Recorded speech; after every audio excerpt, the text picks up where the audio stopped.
HPU की जो भर्तियां हैं, एचपीयू की जो रिजल्ट है उसकी बात कर लें। भर्तियों की बात हमने कल आपको बताई थी और उसमें कल भी कुलपति ये नहीं बता पाए थे कि भर्तियां कब से शुरू होनी है, जो रुकी हुई हैं बड़े दिनों से।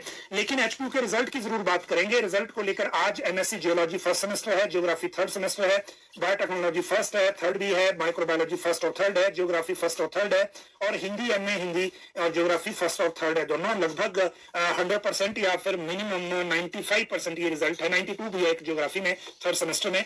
ये रिजल्ट आज घोषित किए गए हैं। इनसे रिलेटेड जो स्टूडेंट हैं वो अपने रिजल्ट को लेकर पता कर सकते हैं एचपीयू से, या इनकी वेबसाइट में जिस तरह की प्रक्रिया रहती होगी।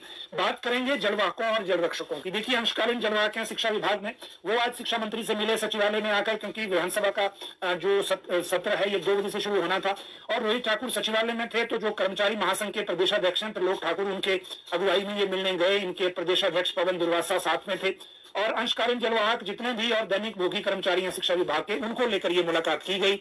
और इसमें यह कहा गया कि विभिन्न जिलों में जो शिक्षा मंत्री के माध्यम से लोग मिले, इसमें 55 के आसपास कर्मचारी थे। इन्होंने कहा कि विभिन्न मांगें जो इनकी हैं वो ये कि 11 वर्ष का कार्यकाल जिन्होंने पूरा कर लिया है उनको नियमितीकरण की अधिसूचना 31 मार्च तक जारी की जाए, और सिरमौर और चंबा जिला में नियमित सेवादार के पद खाली नहीं है तो दूसरे विभागों में इनको समायोजित किया जाए।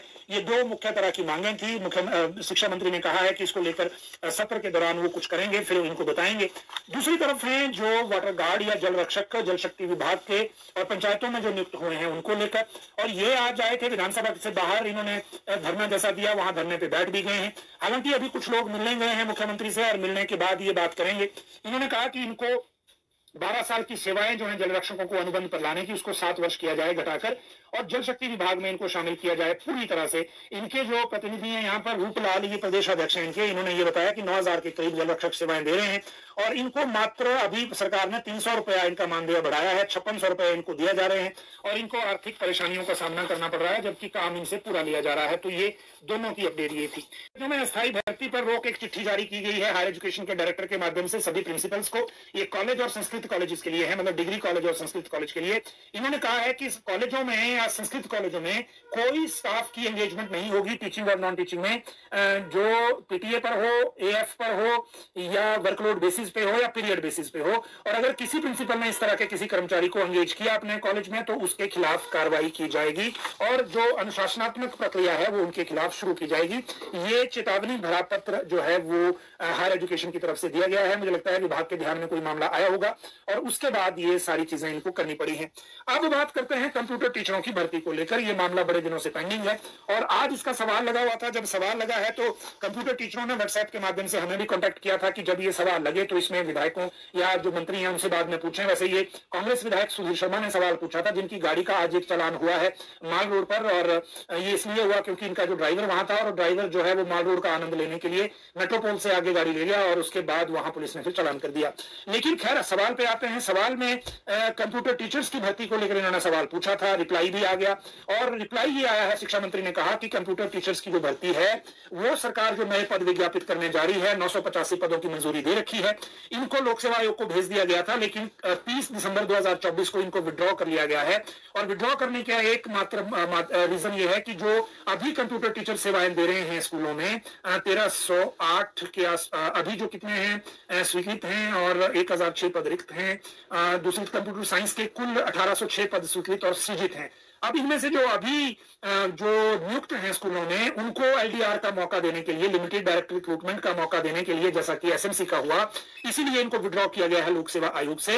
लेकिन इस रिप्लाई में भी उस चीज का जिक्र नहीं है जो कंप्यूटर टीचर 5 साल की, कंप्यूटर टीचर तो नहीं लेकिन बाकी लोग जो भर्ती के लिए 5 साल की एक्सपीरियंस की शर्त जो हटाने की बात कर रहे हैं वो उसका जिक्र इस रिप्लाई में नहीं है। लेकिन जो जो रिप्लाई में जिक्र है वो कल आप दिव्य हिमाचल में देख भी सकते हैं और पढ़ भी सकते हैं कि उसको लेकर क्या व्यवस्था जो है आने वाले दिनों में सरकार करने जा रही है। लेकिन आज का जितना रिप्लाई था ये मैंने आपको बता दिया। बैंकों में सरकारी विभागों का पैसा नहीं जाएगा, खासकर जो एफडी बना लेते हैं डिपार्टमेंट सरकार के पैसे को, चाहे वो योजना का हो, चाहे केंद्र सरकार का हो, चाहे राज्य सरकार का हो, चाहे देखिए कैबिनेट के एजेंडे की बात करें तो पहले तो मैंने आपको ये बता दिया कि कैबिनेट अभी नहीं हो रही है। आज जो हो रही थी उसको पोस्टपोन कर दिया गया है क्योंकि कटमोशन लगे हुए हैं। अभी शिक्षा पर जो कटमोशन है उसकी चर्चा चल रही है। इससे पहले लॉ एंड ऑर्डर पे कटमोशन हुआ जिसमें मुख्यमंत्री ने रिप्लाई अप्लाई किया। लेकिन जो कैबिनेट का एजेंडा है, देखिए उसमें जो जो जो रेवेन्यू डिपार्टमेंट के हैं 2 नए कानून, उनको लेकर bye way of circulation cabinet approval हो रही है। और ये दोनों नए कानून हैं, एक तो है जो ऑर्डिनेंस सरकार ने लागू कर दिया है स्टाम्प ड्यूटी को बढ़ाने का, और ये स्टाम्प ड्यूटी बढ़ाई है 118 के तहत जो जमीन ली जाती है प्रदेश में उसके लिए है, और वो 6% से 12% करने जा रही है सरकार, और इसीलिए इसके ऑर्डिनेंस आ गया है। ऑर्डिनेंस के बाद बिल रखना जरूरी होता है अगले विधानसभा क्षेत्र में, जब भी ऑर्डिनेंस हो उसके बाद विधानसभा सत्र में, तो अब ये बिल रखा जाना है। आज बाय वे ऑफ सर्कुलेशन इसको किया जा रहा है। दूसरा, जो वाटर सेस लगाया था सरकार ने, जिसको हाई कोर्ट ने क्वेश्चन कर दिया था और सुप्रीम कोर्ट में केस चल रहा है लेकिन डेट नहीं पड़ रही सुनवाई की, उसकी रिप्लेसमेंट में एनवायरमेंटल सेस और एक स्पेशल असेसमेंट लैंड यूज जो चेंज है उसमें ये 2 तरह के कर लगाए जा रहे हैं उन जमीनों पर जो कमर्शियल एक्टिविटी के लिए इस्तेमाल हो रही है, चाहे वो बिजली प्रोजेक्ट की है, चाहे वो इंडस्ट्रियल है, चाहे वो होटल की है, इन सभी जमीनों पे लगेगा। सभी को देना पड़ेगा। किस किस पे सरकार लगाएगी वो बिल में पता चलेगा। और इसमें सरकार के पास एक अधिकार भी दिया जा रहा है कि वो किसी को एग्जम्प्ट करना चाहे तो वो भी कर सकती है। लेकिन ये एक नई तरह का सेस होगा। जो वाटर सेस लगाया था जिसको सरकार वसूल नहीं पाई थी, उसी तरह की वसूली अब नए तरीके से होगी, और इस वसूली को करने के लिए ये नया कानून लाया जा रहा है। इसको भी cabinet by way of circulation approval दे रही है, मतलब इसके लिए अब कैबिनेट बैठक का इंतजार नहीं करना है। लेकिन जिस दिन कैबिनेट की बैठक होगी उस दिन एजुकेशन के 3 मामले हैं। पहला है जो डायरेक्टरेट का पुनर्गठन, जिसमें प्री प्राइमरी से लेकर +2 तक एक डायरेक्टरेट होगा और कॉलेज का अलग होगा।